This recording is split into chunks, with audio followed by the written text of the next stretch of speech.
여호수아 8장 1절과 2절 두 절 찾으셨으면 같이 한 목소리를 읽어보겠습니다. 시작.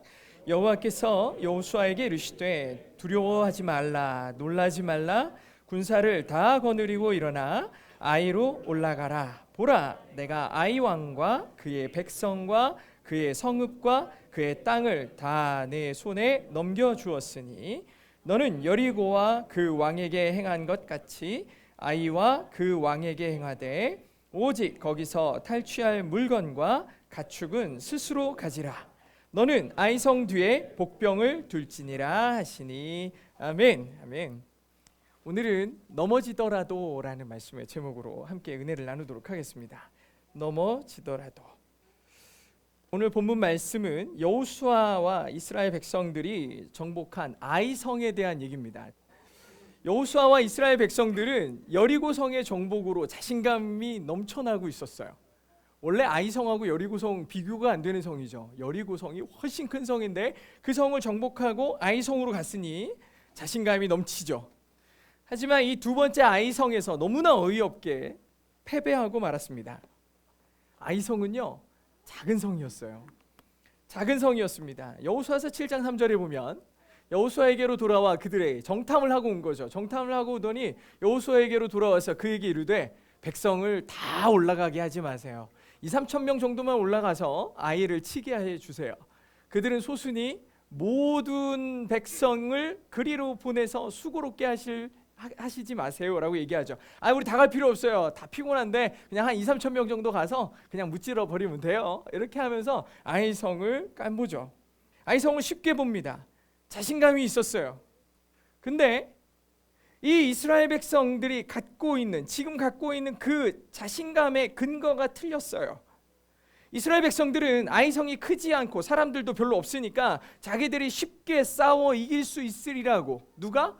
자기들이 쉽게 싸워 이길 수 있을 거라고 생각했어요. 하지만 결과는 너무나 비참하게 패하고 맙니다. 이스라엘은 원래도 전쟁을 잘하는 백성이 아니에요. 이스라엘은 그 전에 40년 동안 뭐만 했냐면 광야를 걷기만 했어요. 무슨 군사훈련을 받은 것도 아니고 무슨 창을 마련해가지고 싸워본 적이 없는 사람들이에요. 맨날 걷기만 했어요. 여리고성 정복한 걸 보십시오. 뭐 싸워서 이겼습니까? 그때도 걸어서 이겼어요. 그냥 성 주변을 빙글빙글 걸어가지고 놀라운 승리였긴 하지만 자기들이 싸워서 이긴 건 아니에요. 결코 전쟁에 능한 사람들이 아니라고요. 그런데도 아이성을 보더니 우리가 싸워서 이길 만하다라고 착각해요. 여호수아서 6장 27절에 보니까 여호와께서 여호수아와 함께 하시니 여호수아의 소문이 그 온 땅에 퍼지니라. 여호수아는 일종의 대명사예요. 여호수아와 여호수아로 대표되는 이스라엘 민족을 가리키는데 이 이스라엘 민족과 여호수아가 그 주변 나라들과 사람들에게 소문이 난 가장 큰 이유는 하나님이 그와 함께 하시기 때문이었어요. 이 사람들이 갖고 있는 강력함, 이스라엘의 강력함은 하나님께서 그들과 함께 하시기 때문이었어요. 그런데 사람들은 너무나도 쉽게 이 사실을 잊어버리고 자기 힘으로 얻은 승리인 줄 착각했던 거예요. 우리가 싸움을 좀 잘하지 라고 착각했어요. 여호수아서 7장 5절에 보니까 아이 사람이 그들을 36명쯤 쳐서 죽이고 성문 앞에서부터 막 쫓아가서 스바림까지 쫓아가서 내려가는 비탈에서 쳤으므로 백성의 마음이 녹아 물같이 됐다라고 되어 있어요. 백성의 마음이 녹아 물같이 됐다.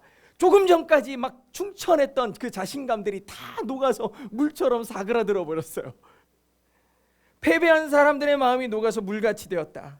인간의 허영심으로 세워진 그 자신감은 순식간에 다 무너져 내려서 물거품이 되어버리고 말았어요. 이 패배의 고통을 끌어안고 여호수아가 하나님 앞에 엎드립니다. 주님, 우리를 이렇게 패하게 하십니까? 주님의 말씀을 귀 기울여 듣습니다. 그리고 하나님의 말씀을 어긴 아간이라는 사람의 범죄를 심판하죠. 그리고 다시 아이성으로 올라갑니다. 여호수아를 향한 하나님의 출정 명령이 오늘 본문 말씀이에요. 이제 가라. 두려워하지 마. 담대하게 가라. 내가 너와 함께 하리라. 여기서 본질이 나오는 거예요. 여호수아가 전쟁에 임하는, 이제부터 여호수아가 전쟁터로 나가는 그 자신감은 자기들이 이전에 가졌던 거품 같은 오만함에 근거한 자신감이 아니에요. 이제는 주님이, 하나님이 나와 함께 하신다라는 자신감으로 전쟁터로 달려가는 거죠. 전혀 다른 얘기예요. 우리가 이 땅을 살면서 가져야 될 자신감이 바로 하나님께서 나와 함께 하신다는 그 믿음에 근거한 자신감이 있어야 돼요. 이렇게 교회에 와서 말씀을 듣고 있는 이 순간에만 그래 주님이 나와 함께 하셔 하면서 자신감을 가질 게 아니에요. 저 문을 열고 나가서 삶의 모든 순간에 주님이 나와 함께 하신다는 그 믿음에 근거한 자신감이 나를 살게 해야 되겠고 나를 힘있게 해야 되는 겁니다. 물론 삶에는 실패도 있고 고난도 있겠죠. 삶을 산다는 것 자체가 수많은 업앤다운들, 오름과 내림이 있는 거 아닙니까? 계속해서 이런 것들의 연속이에요. 얼마든지 넘어질 수 있어요. 신앙은 늘 평화로운 푸른 초장에 누워있는 것이 신앙이 아니에요. 신앙은 이런 굴곡진 삶의 현장을 실제로 사는 게 신앙의 삶이죠. 그렇게 신앙의 삶을 살아낼 때 그리스도인의 삶에는 믿음의 야성이 생기는 거예요. 믿음의 강함이 생기는 거예요. 담대함이 생기는 거죠. 그럼 어떻게 이 삶의 굴곡 속에서 넘어지더라도 다시 일어날 수 있는 힘을 얻게 되는 걸까? 우리가 신앙의 삶에서 어떻게 살아내야 하는 걸까? 가장 먼저는 말씀의 공급이 멈추지 않게 해야 됩니다. 말씀의 공급이 멈추지 않게 해야 돼요. 늘 하나님의 말씀이 공급되는 삶을 살아야 돼요. 그래야 다시 일어설 수 있어요. 하나님께서 아이성의 패배로 낙심해 있는 여호수아에게 뭐라고 말씀하시느냐? 여호와께서 여호수아에게 이르시되, 이게 오늘 읽은 말씀이죠. 두려워 마라, 놀라지 마라. 군사를 다 거느리고 일어나서 아이로 올라가라. 두려워하지 말라고 군사를 데리고 아이성으로 올라가라고 명령하세요. 참 멋진 명령이죠. 두려워하지 마. 내가 있잖아. 내가 있잖아. 두려워하지 마. 이 명령을 하시는 분이 만약에 정말 힘없는 동네의 어린아이가 여호수아 아저씨 두려워하지 마세요. 그러면 이게 힘이 되겠냐고. 왜 이 명령이 멋있어요? 이 명령을 하신 분이 하나님이라 멋있는 거예요. 살아내라. 살아내라. 왜? 내가 너와 함께한다. 주님이 나에게 말씀하시니까 이 명령이 너무 멋있는 거예요. 너무 힘이 되는 거예요. 이스라엘의 가장 큰 축복은 하나님의 말씀을 들을 수 있다는 거였어요. 다윗의 가장 큰 강력함은 하나님의 말씀을 들을 수 있는 통로가 있었다는 거 아니겠습니까? 다윗에게는요, 처음에 다윗에게 기름을 부은 사무엘로 시작해가지고 나단이 있었고 갓이 있었어요.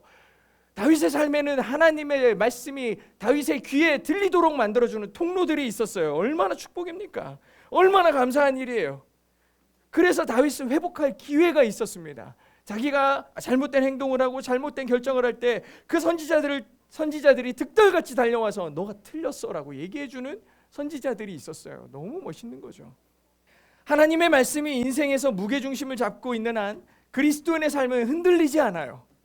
여러분 배에는 선박 평형수라는 게 있더라고요. 밸리스트 워러라는 게 있는데 상식적으로 배에 바닷물이 들어가면 가라앉는 거 아니야?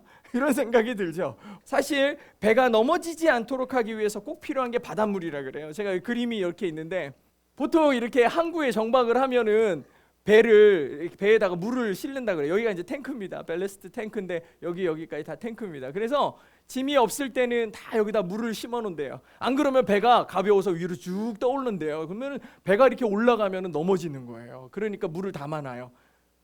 그렇게 두 번째 그림도 항해를 하는 중에 저렇게 짐이 아무것도 안 실려 있으면 물을 가득 실어가지고 배를 낮추는 거예요. 왜냐하면은 프로펠러가 돌아야 배가 앞으로 가는데 배가 붕 뜨면 프로펠러가 돌아도 추진을 못 얻어요. 바로 위로 올라와가지고. 그래서 물을 저렇게 담는 거예요.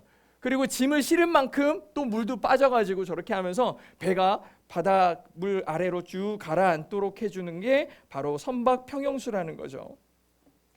이렇게 배의 선박 평형수가 가득 차면 배가 큰 파도를 맞아도 사실은 거의 잘 휘청거리지 않고 배가 앞으로 나가도록 도움을 주는 그런 역할을 한다고 합니다. 이 밸러스트 탱크에 물을 가득 채우는 거죠. 물론 배의 무게와 짐의 무게에 따라 물의 양은 조절되지만 꼭 이 물이 있어야 돼요. 그래야 중심이 흐트러지지 않고 배가 균형을 잡고 앞으로 나갈 수 있는 거죠. 이와 아주 비슷한 원리를 갖고 있는 게 오뚜기 아닙니까? 저는 어린 시절에 오뚜기 처음 봤을 때 너무 신기한 거예요. 왜 얘는 안 넘어지지? 막 이런 생각이 막 들어요. 근데 저는 신기하면 꼭 뜯어봐요. 라디오도 몇 개 날렸거든요. 몇 개 고장내고 막 이랬었어요. TV도 한번 뜯었다가 큰일 날 뻔했는데 그래서 저희 집에 컴퓨터는 맨날 뜯어봐가지고, 제가 사실 컴퓨터를 잘 할 사람이 아닌데 어렸을 때부터 컴퓨터를 하도 뜯어봐가지고 원리들을 알아요. 근데 오뚜기도 한번 뜯었는데 아무것도 없어. 오뚜기는 텅 비었어요. 뭐만 있냐, 이 바닥에 쇠를 붙여놨더라고요. 쇠만 붙여놨어요. 가끔 종 달린 것도 있어요. 띵동거리면서 흔들리는 것도 있는데, 어쨌든 이 오뚜기는 너무 쉬운 거예요. 오뚜기는 넘어뜨리려고 해도 안 넘어져요. 그냥 오뚜기는 원래 다시 일어나는 재미로 노는 장난감 아니겠습니까? 다시 일어나고 다시 일어나고, 아랫부분에 있는 그 무게추 역할, 여기서 배에서 얘기하는 전 평형수와 같은 역할을 하는 무게추가 아래에 딱 붙어 있어가지고 흔들려도 다시 일어나는 거죠. 아주 심플해요. 다시 일어나는 원리가 정말 심플하더라고요. 근데 생각해보니까 바다에서 휘청거리지 않는 커다란 배와 오뚜기를 보면서 그리스도인의 삶의 태도가 이와 닮아야 된다는 생각이 많이 들었어요. 이와 닮아야 된다. 그리스도인이 사는 세상도 크고 작은 파도가 끊임없이 우리에게 들이치겠죠. 사단의 계략이 성도들의 삶을 흔들어 놓고 고꾸라뜨리고 넘어뜨리려고 얼마나 애를 쓰냐고, 제가 자빠지는 꼴을 얼마나 즐거워하겠냐고. 그렇게 사단이, 그리고 삶의 파도들이 우리 그리스도인들을 넘어뜨리고 부서뜨리려고 할 때가 있죠. 그러므로 인해서 진짜 깨지고 우리의 삶이 부서질 수도 있어요. 깨지고 부서질 수도 있죠. 그럼에도 다시 일어날 힘이 있다면 그 힘은 다른 데 있어서는 안 된다. 그리스도인이 다시 일어서는 힘은 삶의 무게중심에 단단히 박혀있는 말씀이어야 한다라는 생각이 드는 거죠. 성도들의 중심에 말씀이 단단히 박혀있다면 어떤 파도와 시험이 몰려와도 다시 일어날 수 있게 되는 겁니다. 아주 심플하죠. 아주 심플해요. 오뚜기가 다시 일어나는 것, 배가 파도를 맞아도 흔들리지 않고 앞으로 나갈 수 있는 이유, 물이 채워지는 거고 그 밑에 납덩어리가 딱 붙어가지고 중심을 잡고 있는 거예요. 우리 그리스도인의 삶에 뭐가 있는가 보니까 말씀으로 충만한 거죠. 말씀이 중심을 딱 잡고 있으니 흔들려도 다시 일어설 수 있는 거. 이게 바로 그리스도인의 모습입니다. 어떤 책에 보니까 목회의 스타일을 두 가지로 구분을 했더라고요. 하나는 수리하는 목회가 있고 하나는 정비하는 목회가 있다는 거예요. 어떤 교회는 목사님이 늘 수리하고 있대요. 뭘 수리하냐 그랬더니 성도들이 나갔다만 오면은 다 깨지고 부서져가지고 와가지고 이거 아파요, 저거 힘들어요, 막 이러니까 그때마다 땜질을 해주고 있는 수리하는 목회를 하는 목회자가 있는가 반면, 또 어떤 교회는 정말 애초의 말씀으로 성도들을 강하고 든든하게 만들어가지고 웬만하면 나가도 어지간한 파도에는 흔들리지 않고 깨져도 뭐 별거 아니야, 툭툭 털고 일어날 수 있을 정도의 그 정비하는, 기본적으로 강력하게 만들어주는 그런 교회가 있대요.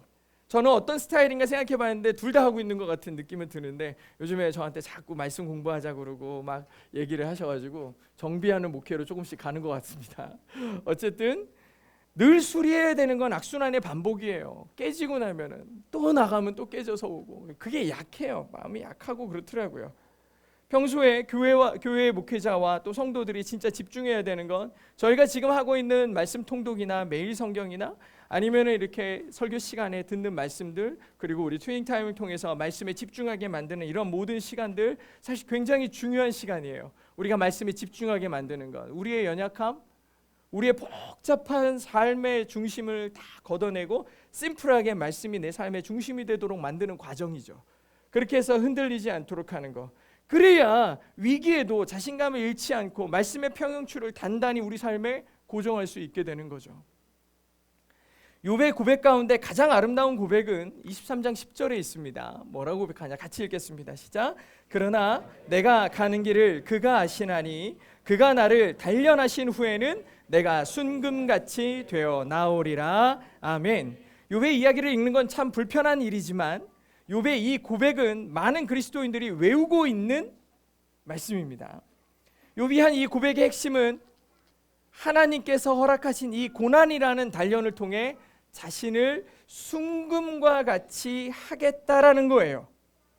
우리는 보통 고난을 받으면 내가 단단해진다 생각하는데, 오늘 욥의 고백을 보니까 고난이 자신을 강하게 한다는 고백이 아니라 순금, 즉 불순물이 다 제거된 상태가 되어 간다라고 고백하고 있습니다. 얼마 전에 제가 다음 달에 하가이라는 컨퍼런스에 가야 되는데, 그 하가이 컨퍼런스 때문에 전 세계에 있는 분들이 이렇게 팀이 돼가지고 가는데 저희 팀이 이렇게 모였어요. 그래서 한국 사람이 저 하나인데 저에게 물어보는 거예요. 한국에는 요즘 교계가 어떻습니까? 라고 리더가 물어보니까 코로나 때문에 많이 힘들어요라고 어설픈 영어로 대답을 하니까 거기서 뭐라고 얘기했냐, 한국 교회가 하나님의 테스트를 받으면서 단련되고 있군요라고 얘기하는 거예요. 저는 사실 위기를 하나님의 심판이나 하나님의 무슨 똑바로 살아 이렇게 얘기하는 그런 느낌으로 해석하는 걸 좀 불편해하거든요. 되게 경계해요. 근데 이 테스트라는 단어를 생각하니까 조금 이해가 되기 시작했어요. 테스트는 우리를 넘어뜨리려는 게 아니에요. 똑같이 시험으로 우리나라 말로는 해석을 하지만 원래 테스트는 시험이 아니라 우리를 강하게 하고 여기에 나오는 순금과 같이 정결하게 하고, 그래서 단련하신다라고 표현을 했어요. 단련하신다. 우리를 단련하신다. 공감이 되더라고요. 지금 한국 교회는 여러 가지 어려움으로 단련되고 있는 중이에요. 그리고 교회와 성도들도 단련되고 있어요. 근데 그 시간이 고난으로 느껴져요. 쉽지 않은 거죠. 힘들어요. 성도들은 고난 앞에서 두 가지로 반응을 하는데, 고난 때문에 순금같이 되는 사람이 있고 반대로 깨지고 부서지고 신앙을 떠나버리는 사람도 있어요. 이게 완전히 극과 극으로 나눠지는 고난에 대한 반응이거든요. 어떤 사람이 오랫동안 신앙생활을 하지 않은 사람에게 어떤 계기로 그렇게 됐습니까? 내가 시험을 당했어요. 내가 고난을 당했어요. 예수를 그렇게 열심히 믿었는데 내 삶이 낫지 않더라고요. 어떤 사람은 내 고난이 나를 이렇게 믿음의 사람으로 만들었어요 라고 고백하는데, 똑같은 고난인데 어떤 사람은 순금같이 나오고 어떤 사람은 버려져요. 그 이유가 뭘까? 저는 그 가장 중요한 차이가 바로 그들의 중심에 뭐가 있느냐예요. 당신의 중심에 뭐가 있느냐? 하나님의 말씀을 품은 사람은 고난을 통해 순금과 같이 나오게 되어 있습니다. 그들의 삶 가운데 말씀이 가득하고 주님의 뜻대로 행하기를 갈망하는 마음이 있으면 순금과 같이 나오게 되어 있는 거죠. 하지만 말씀으로 무장되어 있지 않는 사람은 쉽게 흔들리고 뜨겁게 단련하기 위해 타오르는 불에 나까지도 다 태워져 버리는 안타까운 일들을 보게 되죠. 쇠를 녹이고 태우는 게 뭔가 봤더니 풀무 아닙니까? 풀무, 용광로잖아요. 용광로. 성경에서는 용광로를 풀무라고 했어요. 이 성경에는 풀무에 던져진 세 사람이 있습니다. 풀무에 던져진 세 사람이 있는데 다니엘의 세 친구 사드락과 메삭과 아벳느고 아니겠습니까? 이 세 사람은 금 신상에 절하지 않았다는 이유로 쇠를 녹이는 용광로에 던져지죠. 다니엘서 3장에 보면 이 세 사람 사드락과 메삭과 아벳느고는 결박된 채 맹렬히 타는 풀무 불 가운데 떨어졌더라. 그때 느부갓네살 왕이 놀라서 급히 일어나서 모사들에게 물어 이르되, 아니 우리가 절박하여 불 가운데 던진 자는 세 사람이 아니냐? 하니까 그들이 왕에게 대답하여 이르되, 왕이여 맞습니다. 왕이 또 말하 이르되, 내가 보니까 결박되지 아니한 네 사람이 불 가운데로 다니는데 상하지도 아니하였고 그 넷째의 모양은 신들의 아들과 같도다 라고 되어 있는 거예요. 이게 느부갓네살 왕이 다니엘의 세 친구를 지금 풀무 용광로에다 집어던진 거예요. 쇠가 녹는데 사람이 어떻게 거기에서 살 수가 있겠냐고요. 다니엘의 세 친구가 맹렬히 타는 풀무 가운데 던져지죠. 그런데 그 모습을 지켜보던 느부갓네살 왕이 깜짝 놀라서 물어보는 장면입니다. 근데 여기 아주 중요한 차이가 하나가 나오는데, 그 전절, 그러니까 던졌을 때 보니까 우리가 결박하여 불 가운데 던졌대요. 이 사람들을 꽁꽁 묶어가지고 용광로에다 집어 던졌대요. 그런데 실제로 그 용광로 안에 돌아다닌 사람은 결박되지 아니한 네 사람이 돌아다니고 있다라는 거예요. 끈으로 꽉 묶어가지고 던져놨는데 그들이 끈이 다 풀려진 채 그 안에서 놀고 있는 거예요. 여러 신학자들이 이 네 번째 신의 아들이라고 하는 분이 예수님이다, 그래서 구약에 나타난 예수님이다 그랬는데, 하나님께서 어찌됐든 이 다니엘의 세 친구를 이 불구덩이 가운데서 하나님 앞에 말씀에 순종함으로 던져진 그 불구덩이에서 살려내기 위해서 이 사람들을 위해 보낸 사람이 한 사람이 더 그들과 함께 풀무불 안에 있었다는 건 확실하죠. 하나님이 보낸 사람이 그 안에 있었어요. 저는 이 말씀을 읽으면서 욥이 말한 순금의 의미를 한번 생각해 봤어요. 하나님의 말씀을 타협하지 않고 우상 앞에 절하지 않은 이 세 사람들이 가지고 있는, 지금 풀무에 던져진 이 사람들이 순금과 같이 나오는 방식이 뭐였나 생각해 보니까 예수 그리스도가 그들과 함께 있음이 순금과 같아진 거예요. 불무 안에 던져졌는데 그 안에 누가 계시냐? 예수 그리스도가 그들과 함께 계셨죠. 어찌 보면 마음속에 두려움도 있었을 거고 그 불무에 던져지는 것이 얼마나 무서웠겠냐고요. 거기다가 이렇게 결박되어져서 꼼짝도 못하는 상태, 어찌할 수 없는 상태에서 그 불 가운데에 던져지는데, 던져질 때는 나를 올가맨 이 끈뿐만 아니라 저 불과 고통이 나를 괴롭게 할 거라고 생각했는데 웬일입니까? 느부갓네살 왕이 그 안을 쳐다보니까 이 결박됐던 끈은 다 끊어지고 자유롭게 다니고 있는 그 모습을 보게 되지 않습니까? 우리는 고난이 닥치면 그 고난이 우리를 더 올가매고 더 숨막히게 할 거라고 생각하는데 오히려 고난 가운데 던져져 봤더니 자유해지는 거예요. 묶였던 끈이 끊어지는 거고 주님이 나와 함께 하심으로 어떤 상함도 입지 아니하고 순금과 같이 나오는, 주님이 내 안에 들어오심으로 주님이 나와 함께 하시는 확신을 통해 더 온전해지는 경험을 하게 됐다는 거죠. 이게 순금과 같이 나오는 거다. 하나님의 말씀을 따라가는 사람, 말씀의 평형추가 삶의 중심에 있는 사람은 고난의 풀물을 이길 수 있다는 것을 우리는 반드시 알아야 돼요. 오히려 이 고난을 통해 순금과 같은 삶, 신앙의 나쁜 불순물들이 제거되고 영적으로 더욱 건강해지는 것을 경험하게 됩니다. 고난이 하나님을 향한 사랑을 더 강하게 하고 믿음을 더 견고하게 하여 순금과 같은 그리스도인으로 나오게 하는 것이죠. 든든한 평형수를 가진 배가 거친 바다로 가는 것을 두려워할 이유가 없고 오뚜기가 넘어지는 것을 두려워하지 않는 것처럼 그리스도인들은 고난의 풀무에 던져지는 것을 두려워할 이유가 없어져야 합니다. 넘어지는 것을 두려워하지 말고 오히려 말씀으로 무장되어 있지 않는 나의 상태를 두려워할 줄 아는 믿음의 그리스도인 되어야 될 줄로 믿습니다.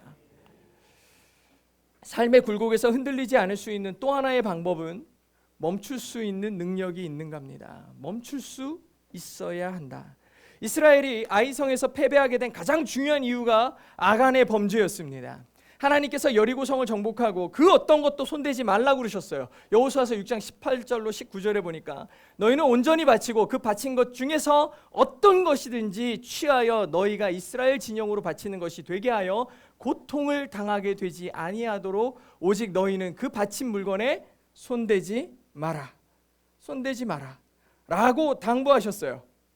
은금과 동철 기구들은 다 여호와께서 구별한 것이니 그것을 여호와의 곳간에 드릴지어다. 아무도 손대지 마라 그랬는데 이 명령을 아간이 순종하지 않았어요. 7장 11절에 보니까 이스라엘이 범죄하여 내가 그들에게 명령한 나의 언약을 어겼으며 또한 그들이 온전히 바친 물건을 가져가고 도둑질하여 속이고 그것을 그들의 물건들 가운데 두었느니라. 너희들이 훔쳐가서 너네 집에 갖다 놨지.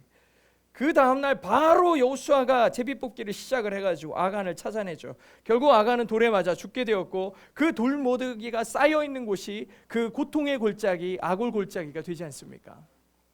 종종 처음 연애를 하는 사람들을 보면은 서로 상대방이 뭘 좋아하는지를 궁금해해요. 그래가지고 뭐 좋아한다 그러면 그거 해주려고 난리가 나요.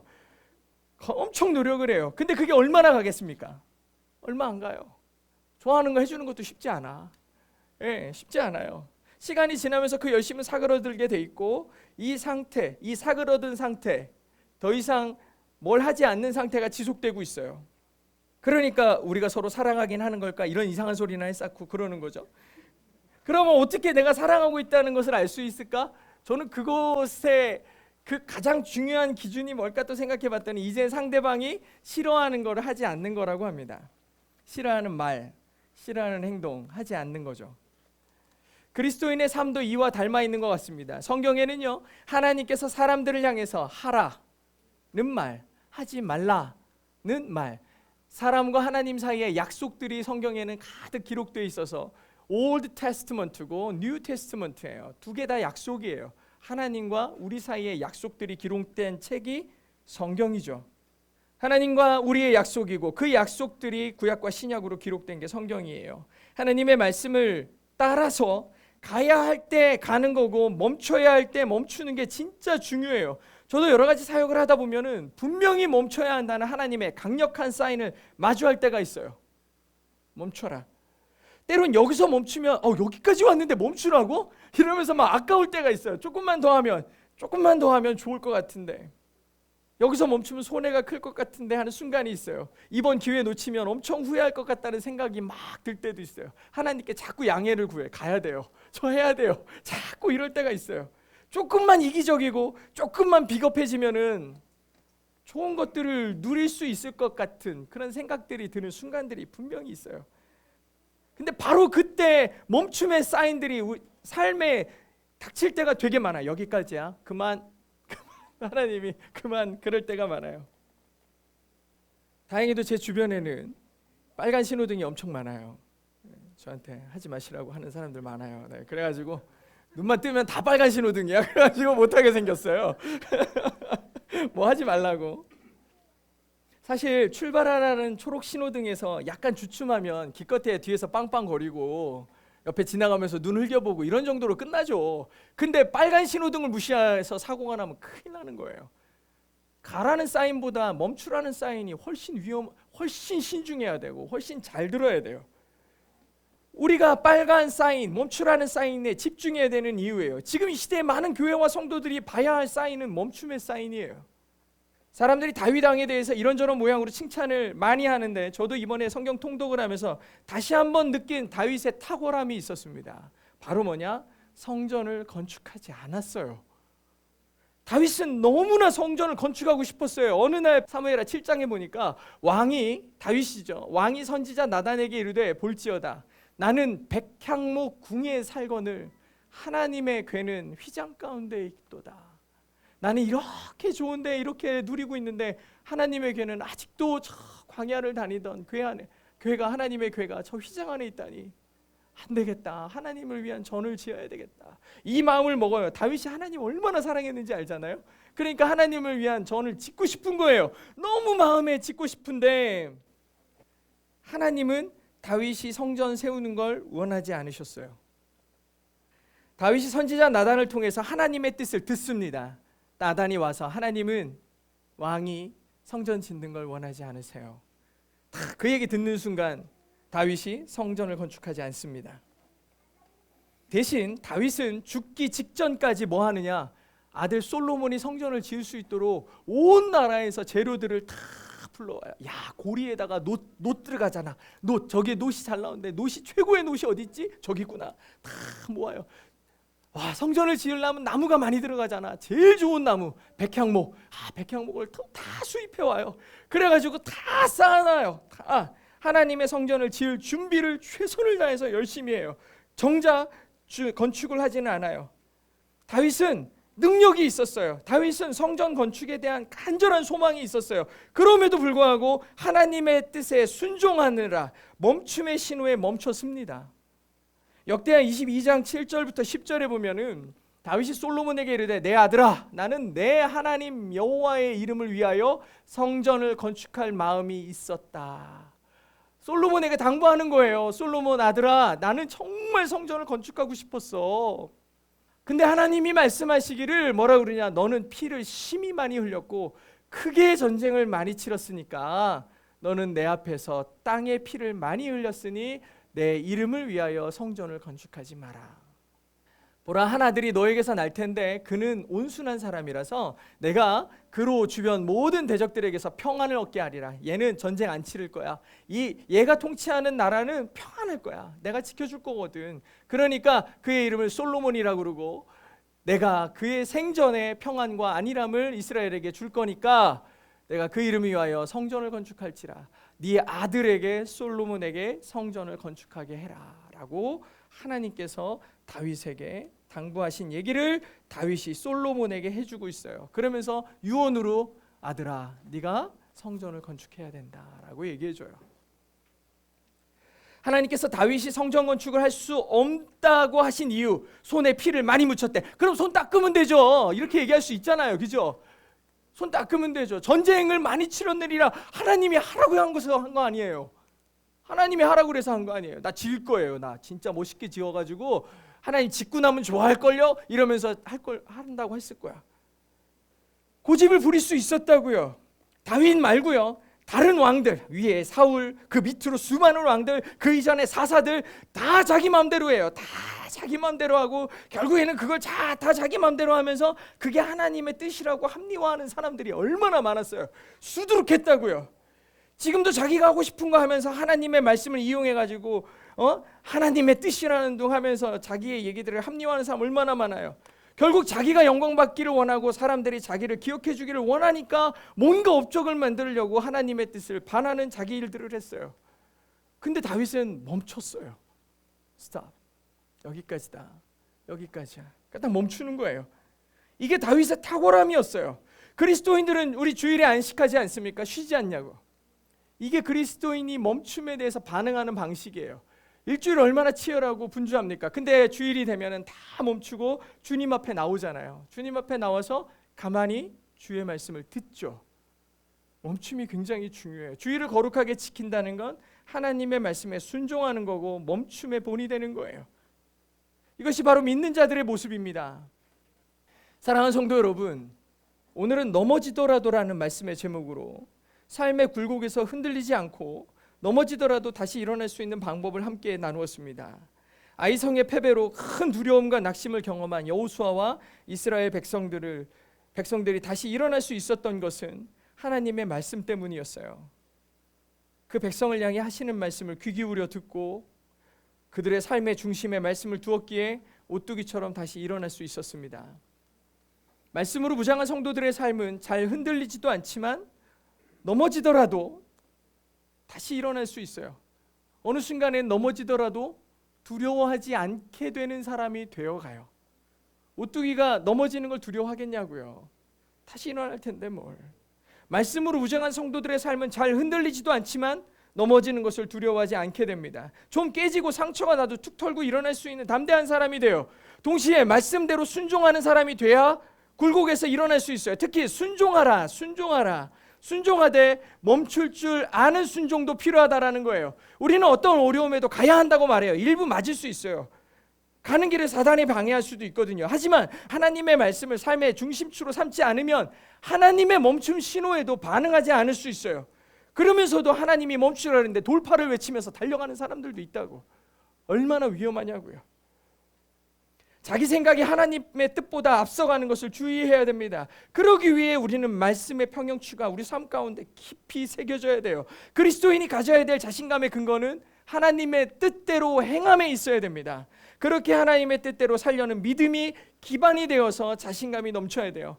하나님의 인도하심을 따라가시는 여러분 되시기를 축복합니다. 하나님의 뜻대로 행하는 믿음이 우리를 담대하게 해야 될 줄로 믿습니다. 그런 여러분 모두가 될 수 있기를 주의 이름으로 축복합니다.